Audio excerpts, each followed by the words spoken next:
नमस्कार दोस्तों, स्वागत आप सभी का। आरपीसी सेकंड ग्रेड टीचर में एसएसटी सब्जेक्ट के अंदर जो इकोनॉमिक्स के कुछ टॉपिक है उनमें से राष्ट्रीय आय टॉपिक का हम अध्ययन कर चुके हैं। अब इसके कुछ एमसीक्यू मिलाते हैं। सभी महत्वपूर्ण एमसीक्यू है, मात्र 10 ही एमसीक्यू है। आप भी हल करना, कितने आपकी सही हो रही है वो कमेंट बॉक्स में बताना। तो चलिए वीडियो को शुरू करते हैं। पहला क्वेश्चन है, राष्ट्रीय आय की गणना की जाती है। तो इसका राइट आंसर है वह है वार्षिक आधार पर। राष्ट्रीय आय की गणना वार्षिक आधार पर की जाती है। सेकंड क्वेश्चन, भारत में राष्ट्रीय आय की गणना का प्रथम प्रयास किया। तो इसका राइट आंसर है दादा भाई नेहरूजी ने। पहला प्रयास दादा भाई नेहरूजी ने किया, और जो पहला वैज्ञानिक प्रयास आ जाए तो वो होगा आर.वी. राव। इन्होंने वैज्ञानिक प्रयास किया था।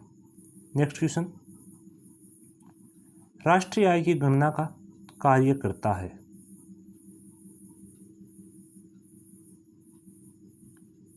तो इसका सही आंसर होगा एनएसओ।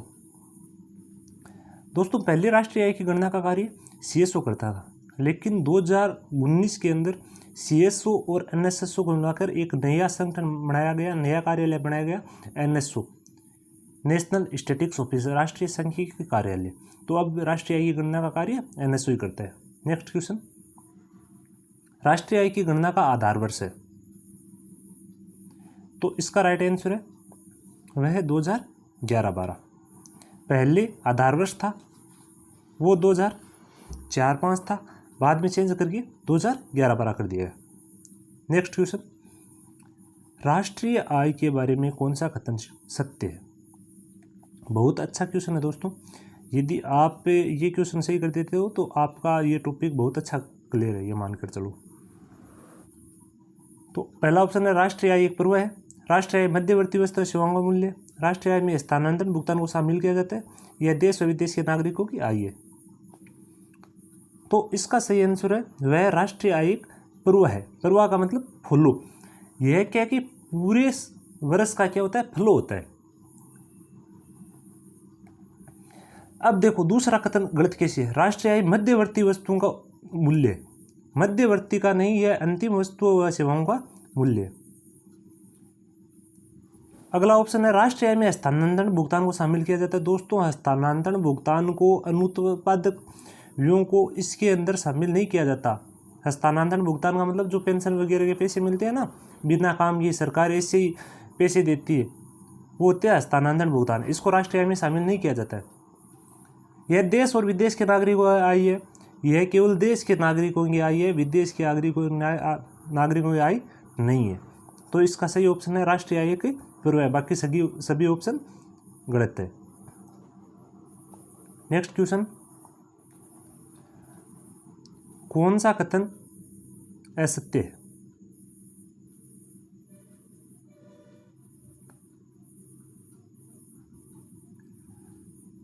तो इसका सही ऑप्शन है डी। देखो दोस्तों, पहला ऑप्शन है एनएनपीएफसी बराबर राष्ट्रीय आय, यानी यह ऑप्शन बिल्कुल सही है। एनएनपीएफसी होती है वही क्या होती है, राष्ट्रीय आय होती है। एनएनपी बराबर जीएनपी माइनस डेप्रिसिएशन, यानी जीएनपी के अंदर से ह्रास घटा देते हैं तो शुद्ध राष्ट्रीय आय आ जाती है।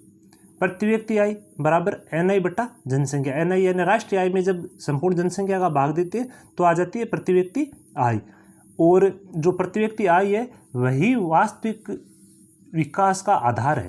राष्ट्रीय आय तो यदि जनसंख्या बढ़ रही है तो राष्ट्रीय आय तो बढ़ी हुई दिखाई जा सकती है, लेकिन वास्तविक आधार क्या होता है, प्रति व्यक्ति आय। डी ऑप्शन है वह गलत कैसे है। जीएनपी बराबर एनडीपी प्लस माइनस एनएफआई है। यहाँ पे जो जीएनपी है यानी सकल राष्ट्रीय उत्पाद निकालनी है, तो यहाँ पर सकल घरेलू उत्पाद से एनएफआई घटेगा, ना कि शुद्ध घरेलू उत्पाद से। तो एनडीपी की जगह यहाँ क्या होना चाहिए, GDP. GDP plus minus NFI. Next question, Bharat में राष्ट्रीय आय के अनुमान किस विधि से तैयार किए जाते हैं। तो इजी क्वेश्चन है, आराम से हल हो जाएगा। इसका सही ऑप्शन है उत्पाद और आय विधि। भारत में राष्ट्रीय आय की गणना के लिए उत्पाद और आय विधि का मिश्रण काम में लिया जाता है। नेक्स्ट क्वेश्चन है, राष्ट्रीय आय की गणना का वित्तीय वर्ष है। बिल्कुल इजी क्वेश्चन है, 1 अप्रैल से 31 मार्च। नेक्स्ट क्वेश्चन, राष्ट्रीय आय की गणना का महत्व है। तो इसके सभी ऑप्शन क्या है, सही है। यह प्रगति के सूचक भी है, तुलना में भी सही है और नीति निर्माण का आधार भी है।